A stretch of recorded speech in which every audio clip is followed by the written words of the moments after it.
Ne do flasim pak për të, por një gjë duhet t'ju pyes pasi ishte një moment ku pash retorika juaj me Berishën dhe me kaloi një limit që nuk ishte parë më përpara, kur Berisha ju akuzoi se ju keni lidhje me kriminele apo me persona sot që janë kërkim për aktivitet të rënd kriminal si Ergus Agasi. Ju kaluat me njerë në akuzën tjetër të rënd, kur i tha që Sali Berisha ka nevojë për kontroll psikiatrik.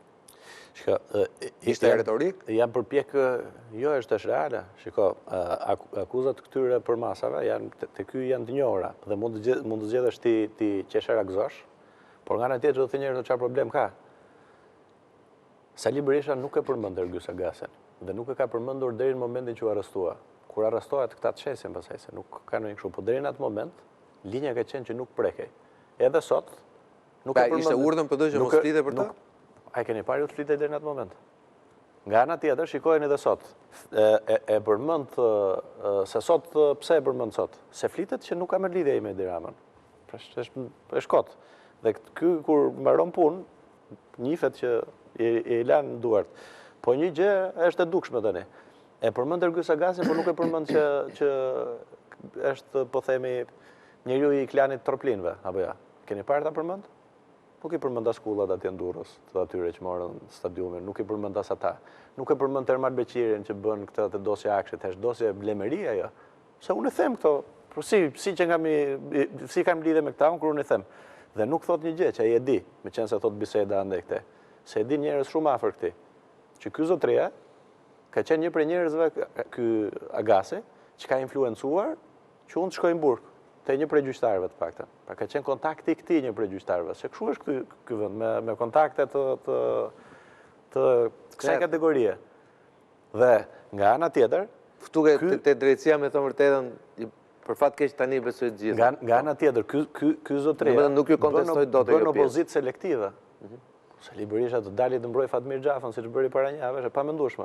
Sa thonë njerëz dore që këta lidhen se lidhen nga partia e punës. Dakord, mos e këta të partisë punës e mbën njëri tjetrin, por nga ana tjetër ka ca biznese të tjera, se nuk përmendën atë biznesmenin, u doq pallati aty.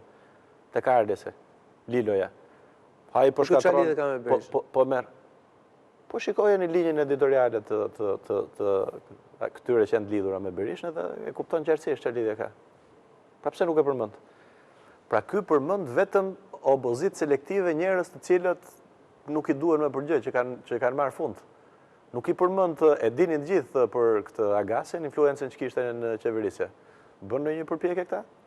E dini ju që në komisionin e timor për Timsin, unë kam prodhuar një dokument që mendoj është një nga dokumentet më të mirë që ka prodhuar një komision e timor, dhe sot e kësaj dite nuk ka shkuar spak pasi unë në Iramburg, dhe nuk e ka përmend asnjëherë Sali Berisha, sepse aty është Ermal Beqiri, është Ergus Agasi, dhe janë të gjithë njerëzit e lidhur me ta, të cilët kanë shkatruar dhe kanë marrë të gjithë dhënat e sistemit Tims dhe sipas dëshmisë me dyert mbyllura të njërit prej drejtorëve në policinë e shtetit, është përdorur dhe është ndryrë në sistemin Tims për të favorizuar grupe caktuara kriminale, që e shpjegoi ai çka kishte ndodhur. Pavarësisht se pasaporta skanohen në kufi, tha ai kur kalonte një grup i caktuar kriminal, për të në sistem dilte zero. Pra nuk jepte sinjal sistemi. Nuk e kanë çuar fare. Pse nuk e kanë çuar? Se dhe drejtorin e përgjithshëm policisë atëherë nuk e përmendi asnjëherë ky. Ata në komision tetorën. E keni dëgjuar ndonjëherë ta përmendë, se përmend vetëm në një kështu kot. Rumbullakun. Ka pas vetën atë. Po pse do të besojnë, o zotëre? Pse do të besojnë shqiptarët kur ke ti je në bashkëqeverisje? Vetëm Edi Rama nuk e di. Je në bashkëqeverisje, jo me di, Edi Rama është në bashkëqeverisje. Edi Rama, po pse kjo narrativa që kanë ngritur oligarkët, marrin vendime, cilët janë oligarkët? Ti përmend njëherë. Ti përmend cilët janë? Pse edhe media dalë të odore, cilët oligarkë po punon në Rama? Cilët janë? Ja ka numëruar në kuvent. Por ti përmend prapë, se del prapë. Ky është një sistem oligarkik, thot. Me cilët oligarkë janë? Cilët janë këta? Ma afër kujt janë? Ma afër kujt janë këta? Janë ma afër Ramës? A janë ma afër Berishës? Apo janë aty këtu? Si?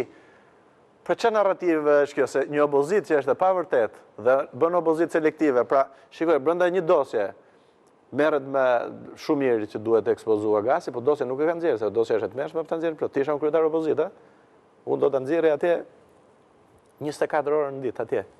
Do ishin gjithë deputetët e Partisë Demokratike duke ekspozuar dhënat e saj që është skandaloze.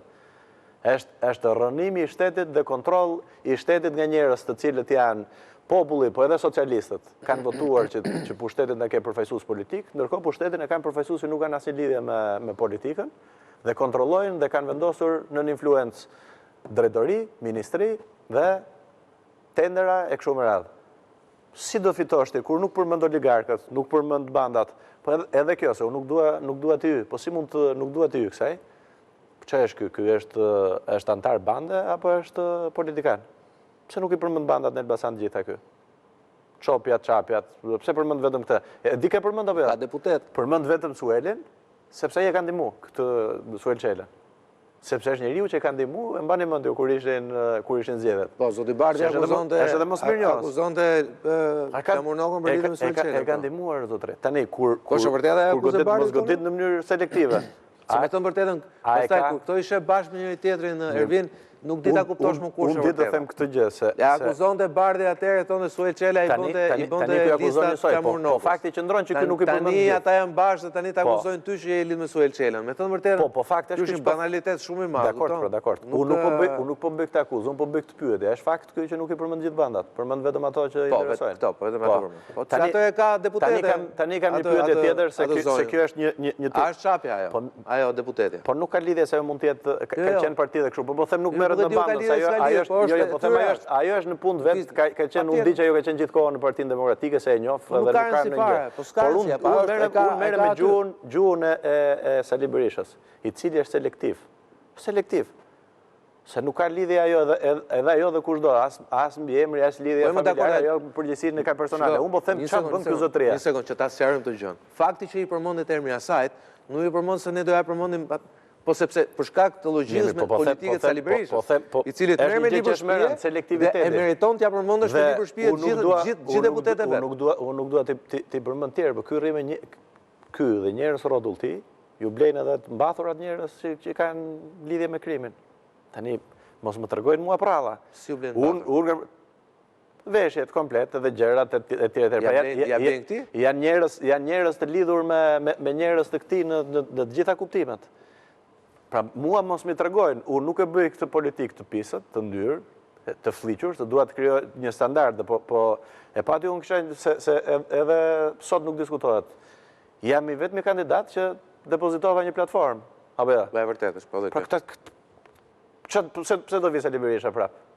Që të bëj biznese? Cila është arsyeja që duhet të jetë prapë në krye të Partisë Demokratike?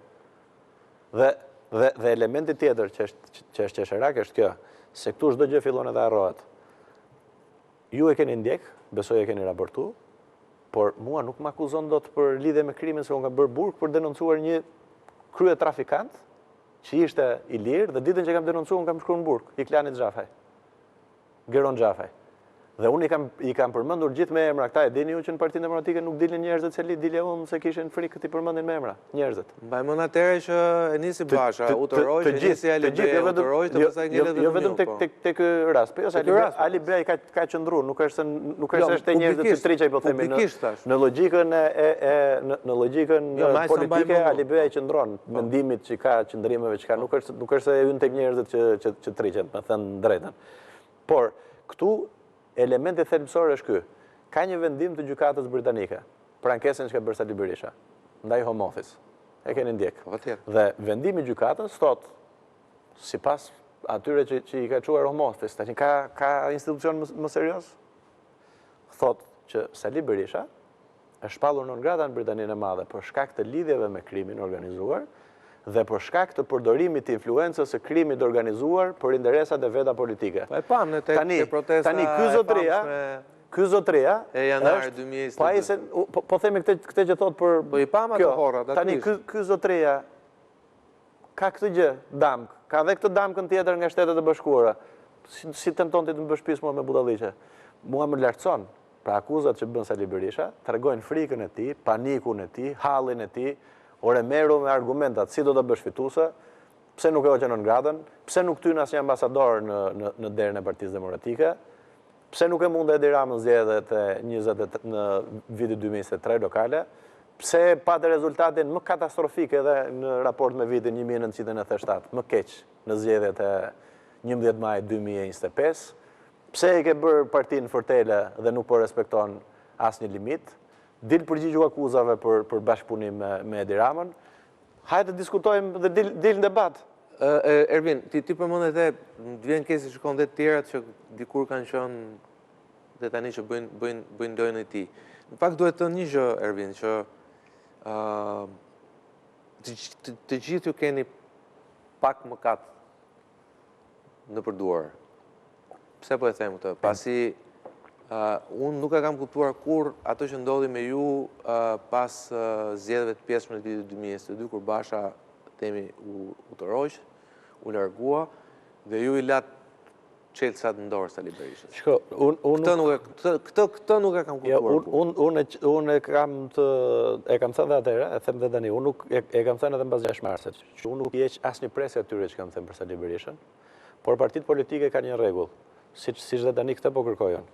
Kam thënë që ne kemi këtë qëndrim, që Sali Berisha nuk e sjell në pushtet Partinë Demokratike, unë kam qëndrimin, jam kundër konceptit që ka Berisha për pronësinë e partisë, jam kundër Berishës për shkak trashëgimisë e tjera që mos i kthehen asaj, por jam bashkuar në një pikë. Kanë thënë demokratët, mendojnë që Sali Berisha i sjell pushtet.